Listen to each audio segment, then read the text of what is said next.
Who are you? Who do you work for? Now, you tell me what the fuck this was all about. If your boy finds he's gonna die.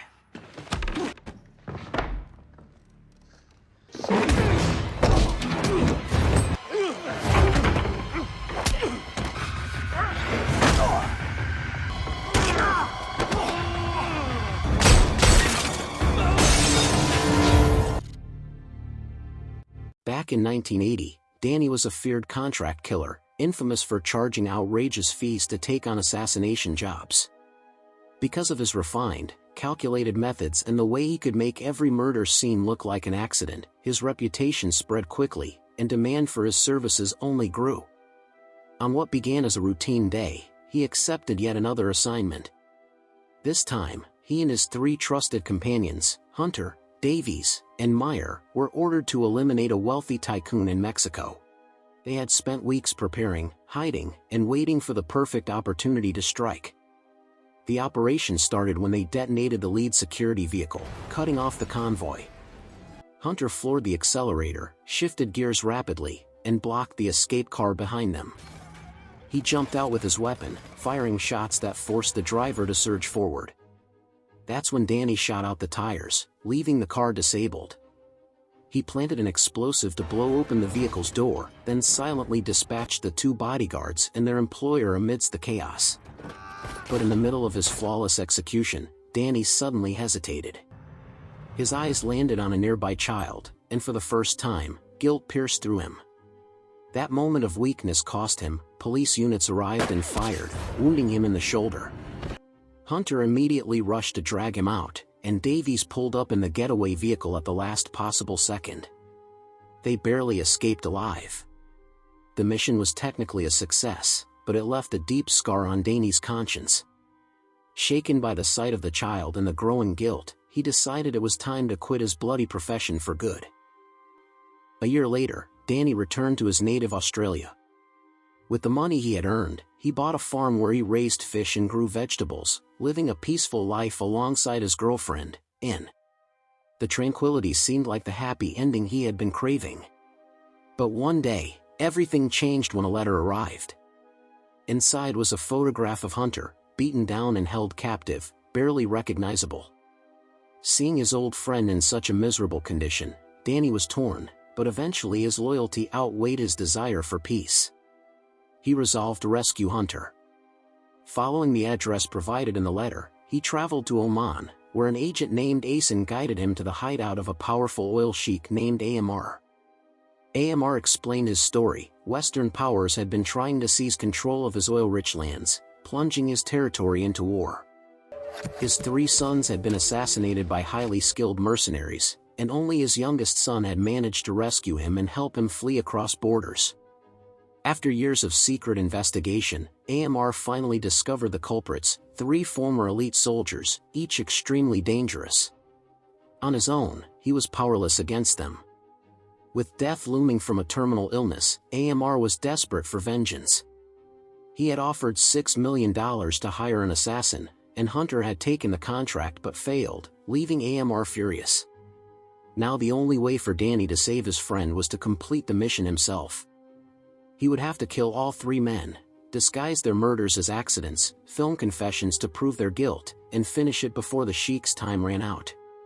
Reluctantly, Danny agreed. Amr allowed him to see Hunter briefly, and the sight enraged him. Determined to free him, Danny tricked a jailer into bringing water, knocked him unconscious, and used bread stuffed into the barrel of a gun as a silencer. Together with Hunter, he gunned down guards, but more enemies rushed in. They fought fiercely until the sheik's youngest son appeared, revealing the escape attempt had been staged all along. It was merely a trap to test Danny's skills. Danny was forced to accept the mission under Amr's terms. That same night, Danny flew to London to begin. To avoid repeating Hunter's mistakes, he sought out his two former teammates, Davies and Meyer, offering them the entire $6 million as long as they assisted him. The fortune was too great to resist, and both agreed immediately. They sat down to plan. Davies began gathering intel, but his actions were clumsy and drew suspicion. A pub owner, wary of Davies, called an organization that protected former Special Forces veterans. This alerted Logan, a sharp ex-soldier, who began monitoring their movements. Meanwhile, Danny and his crew set off for the Middle East to locate their first target, a man named Harris. After tracking down his residence, they devised a plan. Danny secretly pried up tiles from Harris's bathroom floor, intending to use them later to stage a fake accident. Disguised as journalists, Danny and Meyer infiltrated the villa. Danny pulled a gun, startling Harris, who thought he was being robbed. But instead, they set up a camera and interrogated him, forcing him to admit that he had killed one of AMR's sons. With the confession recorded, they proceeded with the staged accident.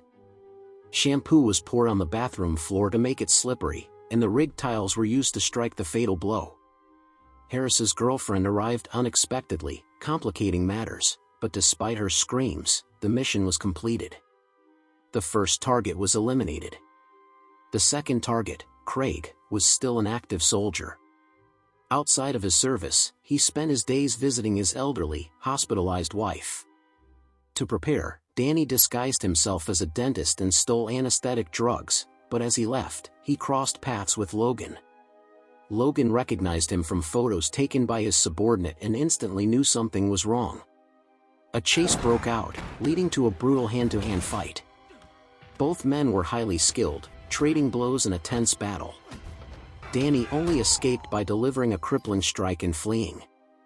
Later, Danny infiltrated Craig's mountain training session, disguising himself as a soldier. He slipped the anesthetic into Craig's drinking water. When the drug took hold, Danny confronted him, forced a confession on camera, and left him to die in the freezing snow while Davies filmed. The second objective was executed perfectly. On television, Logan saw the report and knew at once that this was Danny's work. The third and final target was Simon, Logan's close friend and perhaps the most dangerous of them all. Simon was known for his explosive temper. Just seeing his car scratched once had led him to beat several young men senseless on his own. To approach him, Danny posed as the director of a transport company and invited Simon to a fake job interview. Meanwhile, Meyer hacked into a truck's control system to engineer an accident. The trap was set. As Simon drove to the interview, the hacked truck was steered directly into his path. The collision was fatal, and Simon was killed instantly. But the aftermath was messy. Logan's men chased Meyer and Davies, leading to a chaotic pursuit. In the struggle, Davies accidentally shot Meyer.